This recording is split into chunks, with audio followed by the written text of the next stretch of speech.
Les estacions d'esquí nòrdic donen per finalitzada la temporada. L'augment de temperatures dels darrers dies ha fet que la neu es desfés ràpidament. Tuixén-la-Vansa tanca temporada amb uns 3 mesos d'obertura, la majoria només amb una zona d'iniciació disponible. La resta de circuits només s'han pogut oferir en bones condicions durant 3 caps de setmana. Tornar a venir una altra nevada, tampoc gaire abundant, que ens va permetre obrir un altre cap de setmana.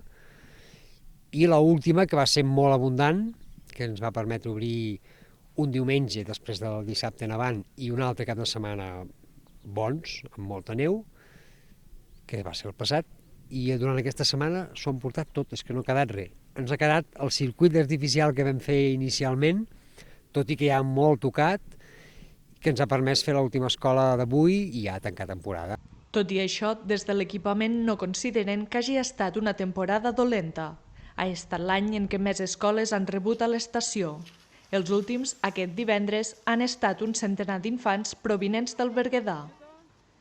Els canons de neu artificial han estat vitals per assegurar una zona d'iniciació als centres educatius i mantenir tant els treballadors de l'estació com els beneficis indirectes que es generen al territori.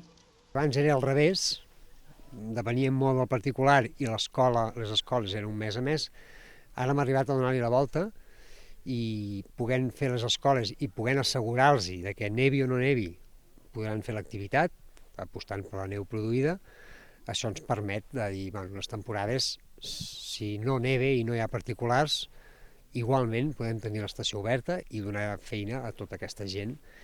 Feina i continuïtat, que això és quasi és més important. Tot i que Tuixén-la-Vansa dona la temporada per finalitzada, queden a l'expectativa de noves nevades durant Setmana Santa per oferir circuits de raquetes.